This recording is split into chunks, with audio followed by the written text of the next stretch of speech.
Hi friends, welcome to stitching school by Jyothi. ఈరోజు వీడియోలో నేను పర్ఫెక్ట్గా పిల్లో కవర్ని ఏ విధంగా స్టిచ్ చేసుకోవాలో చూపిస్తున్నానండి. మీరు నార్మల్గా ఏదైనా క్లాత్ని తీసుకోవచ్చు, లేదంటే ఏదైనా కానీ ఓల్డ్ క్లాత్ని కూడా మీరు యూస్ చేసుకోవచ్చు. నార్మల్గా బేసిక్గా ఉండే పిల్లో సైజెస్ని బట్టి నేను చెప్తున్నానండి. ఇక్కడ మనకి 2 రకాల కొలతలు తీసుకోవాలండి. ఒక క్లాత్ అన్నిటికంటే పొడవైంది వచ్చేసరికి 27 ఇంచుల పొడవుతోటి ఒక క్లాత్ తీసుకోవాలి. వాటి వెడల్పు వచ్చేసరికి 20 ఇంచులు తీసుకోవాలి. అలాగే రెండవ క్లాత్ని కూడా మనం 20 ఇంచుల వెడల్పుతోటే తీసుకోవాలి.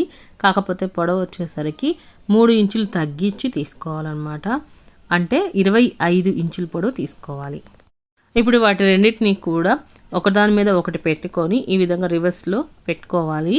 ఆ తర్వాత రెండింటికి కూడా ముందు వైపున అంచులు కుట్టేసుకోవాలి. ఇంకా 3 వైపులా కూడా క్లోజ్ చేసినట్టు కుట్టుకోవాలి. చూడండి, నేను ఇక్కడ చూపిస్తున్నాను. పై వైపునేమో రెండింటికి అంచులు కుట్టేశాను. ఆ తర్వాత 3 వైపులా కూడా నేను మొత్తాన్ని కుట్టేసుకున్నాను.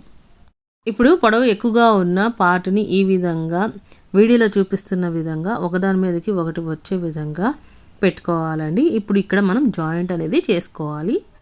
అంటే ఒక పాకెట్కి మనం క్లోజ్ చేస్తాం కదా, ఆ విధంగా క్లోజ్ చేసుకొని కుట్టుకోవాలి. దాన్ని ఇప్పుడు రివర్స్ చేసినట్లయితే మనకి ఈ విధంగా కనిపిస్తుంది. చూడండి, ఇలాగా మనకి ఓపెనింగ్ అనేది ఇక్కడ ఇట్లా కనిపిస్తుంది. కింద వైపునేమో ఈ విధంగా, పై వైపున మనకి క్లోజింగ్ పార్ట్ అనేది ఇలా కనిపిస్తుంది.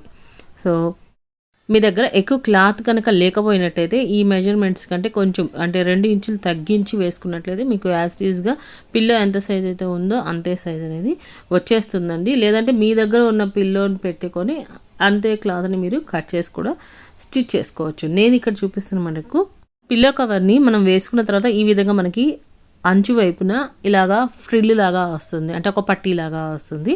సో నీట్ ఫినిషింగ్ అనేది వస్తుంది. దానికోసం నేను ఈ మెజర్మెంట్స్ అనేవి చెప్పానండి. ఇక ఫైనల్గా మనం పిల్లో మొత్తాన్ని కుట్టి తిరగవేసిన తర్వాత 2 ఇంచుల గ్యాప్ని పెట్టేసేసుకొని ఈ విధంగా పైనుంచి ఒక స్ట్రైట్ లైన్ అనేది కుట్టి వేసుకోవాలి. ఇలా 3 వైపులా కనుక మనం కుట్టి వేసుకున్నట్లయితే మనకి ఈ విధంగా పక్కన కుచ్చులాగా కనిపిస్తుంది. సో అది చాలా నీట్గా ఉంటుంది.